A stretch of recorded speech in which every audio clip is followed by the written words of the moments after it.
रतन धारण करने से पहले रखिए कुछ सावधानियां। कहीं रत्न हमें लाभ की जगह हानि ना पहुंचा दे। देखिए इस वीडियो को और निर्णय कीजिए हमें कौन सा रत्न धारण करना चाहिए और कौन सा नहीं।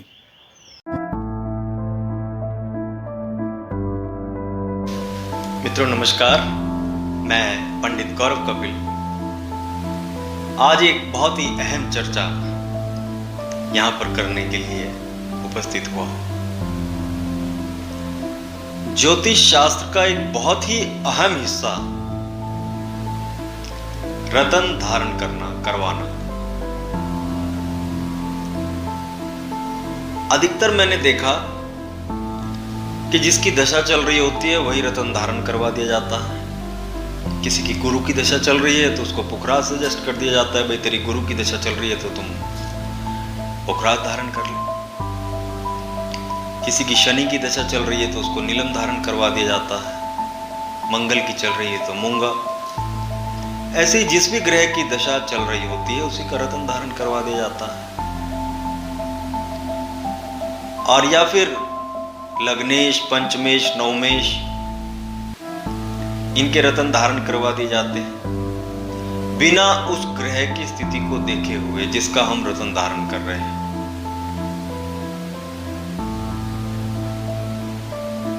इसीलिए जो है रत्न धारण करने से पहले बहुत ही ध्यानपूर्वक कुंडली को देखना चाहिए। जिस ग्रह का हम रत्न धारण कर रहे हैं उसकी क्या कंडीशन है हमारी कुंडली में। क्या वो हमें लाभ देने वाला है या हानि देने वाला ग्रह है। यदि कोई ग्रह हमारी कुंडली में नीच का होकर विराजमान है या त्रिक भावों में, छठे, आठवें, 12वें भाव में विराजमान है तो उस ग्रह के जो रत्न अगर हम धारण करते हैं तो वो हमें लाभ की जगह हानि दे देते हैं।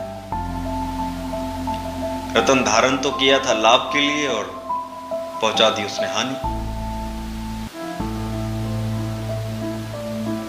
तो मित्रों, रत्न उसी ग्रह का धारण करना चाहिए जो ग्रह हमारी कुंडली में बलवान हो।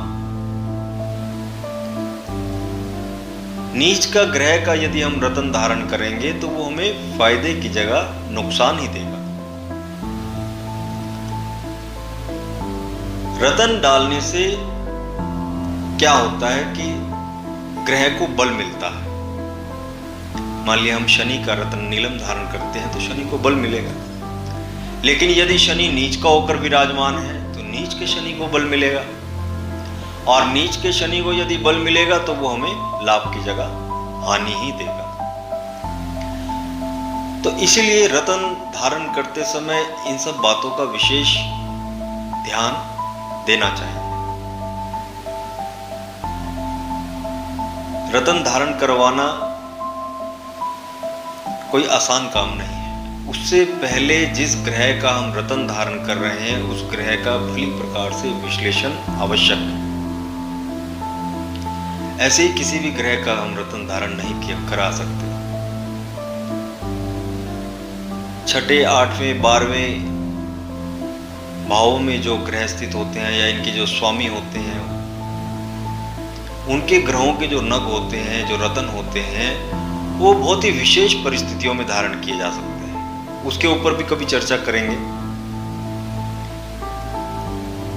या नीच के जो ग्रह होते हैं उनके रत्न भी जो है बहुत विशेष परिस्थितियों में धारण किए जाते हैं क्योंकि वो हमें लाभ की जगह अधिकतर हानि पहुंचाते हैं। इसीलिए कुंडली में सबसे पहले उस ग्रह की स्थिति को देखना चाहिए कि वो ग्रह बली है, शुभ अवस्था में है, शुभ भाव में बैठा है कि नहीं। तब उसका रत्न धारण करना चाहिए। अच्छे ग्रह, जो कुंडली में ग्रह हमें शुभ फल देने वाले हों, उन्हीं को बल देना चाहिए। मैंने अभी पीछे भी कहा कि रत्न धारण करने से ग्रह को बल हम देते हैं ताकि हम उससे और ज्यादा लाभ प्राप्त कर सकें। लेकिन अगर वो नीच का होकर स्थित होगा, उसको हम अगर बल देंगे या वो खराब अवस्था में अगर बैठा होगा, त्रिक भावों में बैठा होगा, छठे 8वें 12वें में उसकी स्थिति होगी, तो वो हमें लाभ की जगह हानि दे। या इस तरह से हम समझ सकते हैं, यदि मान लिया जाए कि कोई हमारा मित्र है और हमारा मित्र बहुत तरक्की कर रहा है, एक बहुत ऊंचे पद पे विराजमान होने जा रहा है, तो कहीं ना कहीं उसका लाभ हमें मिलता है। हमें भी ऐसा लगता है कि हमारा वो मित्र है तो हमें कोई परेशानी नहीं होगी।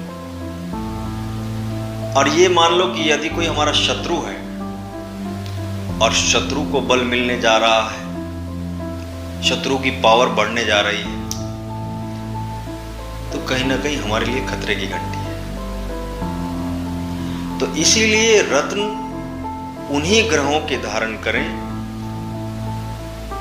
जो हमारी कुंडली में अच्छी स्थितियों में, अच्छे ग्रहों को ही, जो हमें लाभ देने वाले हमारी कुंडली में ग्रह स्थित हैं, उन्हीं को ही बल देना चाहिए। सिर्फ लग्नेश, पंचमेश, नवमेश यह देखकर ही रत्न धारण नहीं कर लेने चाहिए, या जिसकी दशा चल रही हो केवल यह देखकर ही रत्न धारण नहीं कर लेने चाहिए।